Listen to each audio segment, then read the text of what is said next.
Hello guys, मैं निहाल sir आप सभी बच्चों का हमारे इस यूट्यूब चैनल रफ्तार मैथ में स्वागत है। तो आज आप सबके लिए लाए हैं most important question class 10th board exam 2024 का एक प्रश्न है स्टूडेंट आंसर में पेपर का प्रश्न है, और जो कि आप सबके लिए देखिए स्टार पॉइंट में प्रश्न है, जो कि आप सबके लिए बहुत ही इम्पॉर्टेंट प्रश्न है स्टूडेंट। तो इस प्रश्न को आप लोग देखिएगा और इस प्रश्न से आपको एक सीख भी मिलेगी। ठीक है स्टूडेंट, तो देखिए क्या प्रश्न क्या कह रहा है। यदि ये बिंदु a,0 उसके बाद में फिर 0,b तथा x,y संरेख हो तो सिद्ध कीजिए कि x/a प्लस y/b बराबर 1। तो सबसे पहले यहाँ पे स्टूडेंट आप लोग हल लिखिएगा।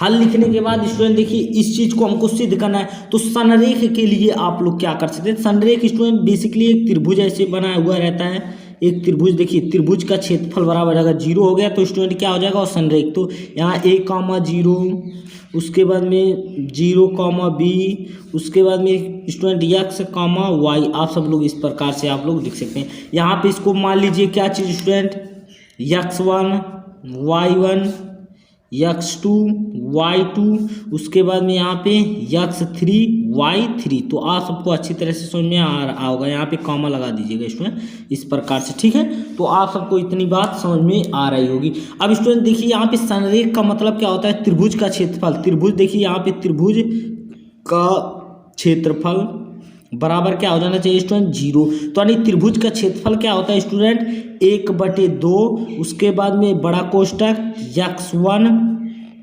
y2 माइनस y3 उसके बाद में plus x2 student y3 minus y1। Student देखिए सूत्र आपको अगर पता रहेगा तो आप लोग बढ़िया तरीके से इसको x3 उसके बाद में y1 माइनस y2 अब इक्वल टू कितना स्टूडेंट 0। ये बड़ा कोष्टक बंद कर दीजिएगा स्टूडेंट। अब सिर्फ हम लोग को मान बस रखना है, इसी से क्या करना है मान को रख देना है और पुट करके हम लोग इसको सिद्ध कर देंगे। ठीक है स्टूडेंट, तो अभी देखिए किस प्रकार से हम लोग इसको सिद्ध कर रहे हैं।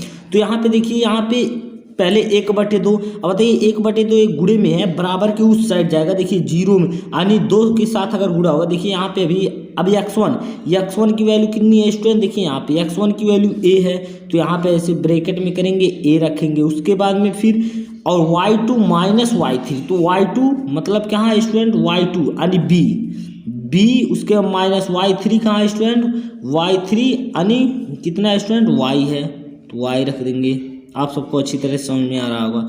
उसके बाद में स्टूडेंट देखिए प्लस x2 कहाँ है स्टूडेंट x2 मतलब 0। देखिए यहाँ पे 0, तो यहाँ 0 रखेंगे। 0 का गुणा किसी भी संख्या के साथ यानी y3 student y minus y1 का मान कितना है स्टूडेंट 0, तो 0 प्लस x3 देखिए स्टूडेंट यहाँ पे x3 का मतलब x, तो x उसके बाद में y1 की वैल्यू कितनी है स्टूडेंट 0 माइनस y2 की वैल्यू कितनी है स्टूडेंट। देखिए वहाँ y2 की वैल्यू b है, तो माइनस b ब्रैकेट बराबर। अब देखिए 1/2 जब इधर आएगा तो बताइए 1/2 है, तो यहाँ 0 गुणे कितना हो जाएगा स्टूडेंट 2, क्योंकि a अंश हर क्या हो जाएगा अंश में बताएगा, अंश हर हो जाएगा। तो आप सबको अच्छी तरह समझ में आ रहा होगा।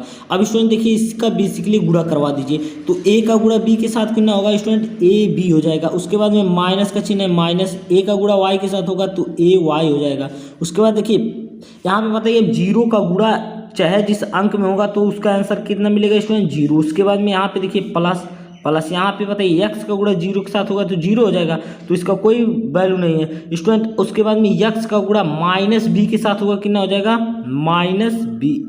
माइनस bx हो जाएगा। तो आप सबको अच्छी तरह समझ में आ रहा होगा स्टूडेंट। अब उसके बाद में फिर बराबर 0, आप सबको इतनी बात समझ में आ रहा है। अब देखिए स्टूडेंट यहाँ पे ab उसके माइनस ay उसका देखिए माइनस प्लस क्या हो जाएगा माइनस xb लिख सकते कि नहीं स्टूडेंट। अब बराबर कितना है स्टूडेंट 0, तो आप सबको अच्छी तरह से समझ में आ रहा होगा।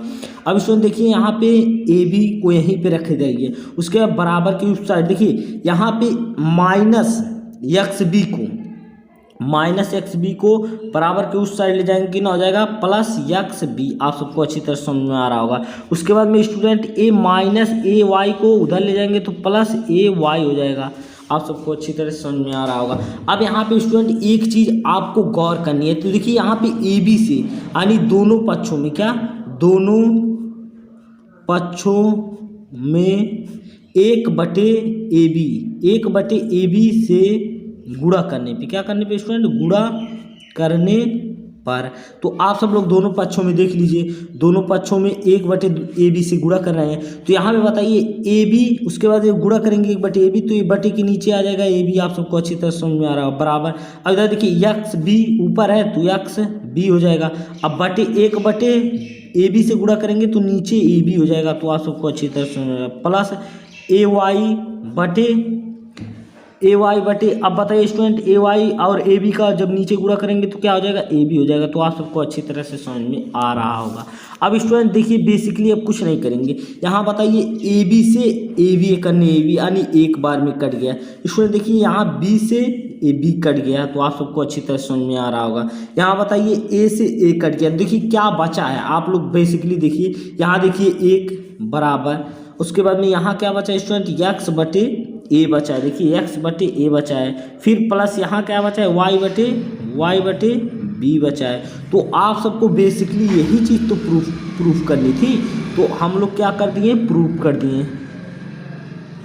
प्रूफ देखिए स्टूडेंट यहाँ पे किस प्रकार से इस प्रश्न को हल किए हैं, और आप सबको अगर ये प्रश्न समझ में आया होगा तो कृपया चैनल को लाइक, सब्सक्राइब एवं शेयर जरूर कीजिएगा, यही आपसे विनम्र निवेदन।